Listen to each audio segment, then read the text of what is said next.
One of my first videos on this channel was about the split step, so the starting movement in badminton, and I talked a lot about the importance of it and why you should always do it when you start a footwork pattern to get explosively out of the center of the court. I also talked about a lot of details and how to do it, but I have to admit that I missed out on two very crucial things that I also learned in the recent years, especially when I was watching slow-mo footage and what is really happening in the starting movement.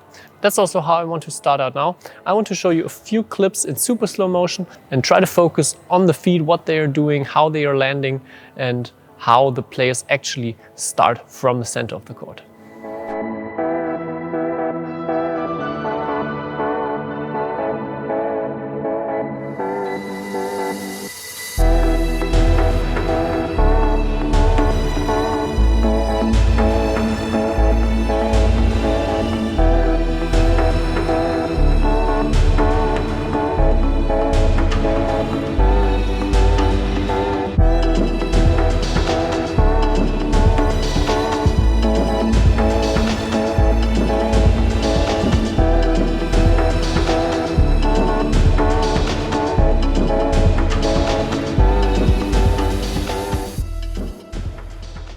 Okay, so many times the basic pattern of a split step is taught like this. You are standing, jumping up with both legs, land, and then you push off with the left or the right leg, and then you do a small step, a chassis step, a jump, whatever. But if you have watched closely in the videos, you've maybe realized that this never happened a single time. So there was always a time difference between the feet during the landings. So one foot was landing a little bit earlier than the other one.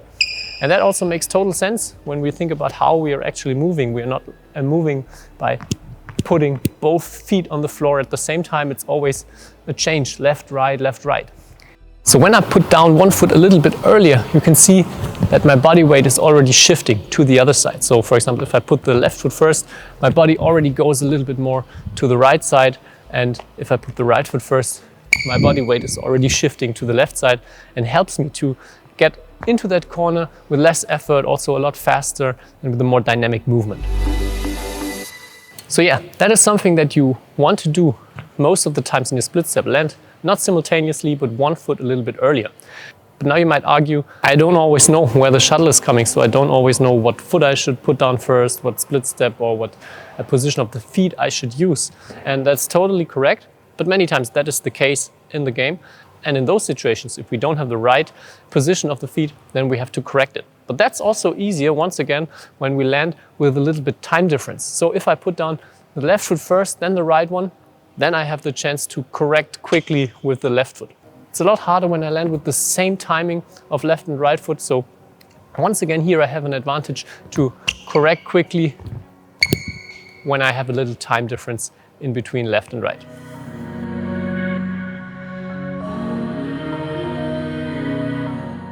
One last important thing to mention, when you are in the attack, usually the time difference between left and right foot gets a lot bigger. When you are in defense, it gets shorter because you also have to be ready for more shots of the opponent. You also have to be ready for the left and the right side in defense.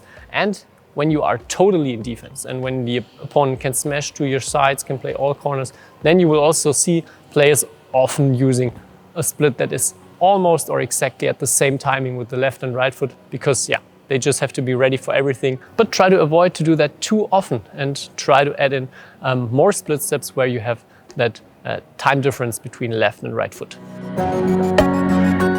So the second thing I want to talk about is what foot is actually pushing during the starting movement. And if you had a closer look at the videos, maybe you've seen that in some of the clips, the players are pushing more with the front foot, but sometimes also with the full foot. So the heel is actually touching the ground in the starting movement. But why do we sometimes see one thing or the other? Here it's important to understand what is actually happening when the heel is touching the ground or is not touching the ground in terms of muscles that you can activate for the starting movement. You can also try that out by yourself by just doing a small split step, land on your front foot and then push, and then do it once again. And then you land with the heel. So the difference that you should feel is that on the front foot, you will be a lot quicker, so you don't have such a long contact time on the floor, but you also don't have the same amount of power compared to when you push with your full foot. So when you want to push away from the front foot, you mainly do that by your calf muscles or your lower part of the leg.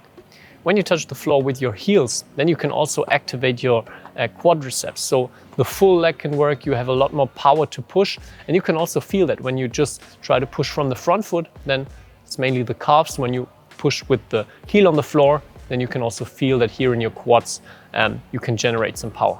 So you might think it's better to push with the heel because then you have more power, but there's also an advantage when you only push with the front foot, because then you're more reactive, and especially if you want to cover just a short distance or want to make a quick jump or a quick step out, then it's great if you can just push with your front foot.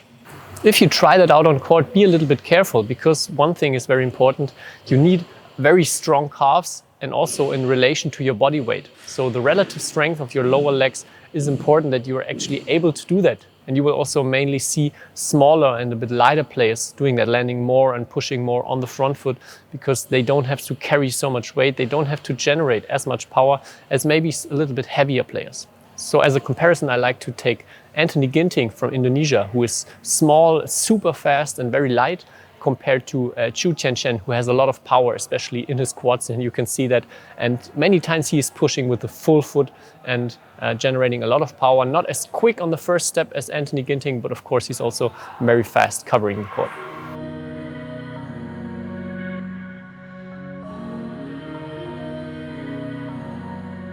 So I think good advice is try to figure out how you are actually pushing off the floor at the moment, and maybe see if you can change a few details. See if you can maybe get a little bit faster by using the front foot or the full foot if you do it the other way around.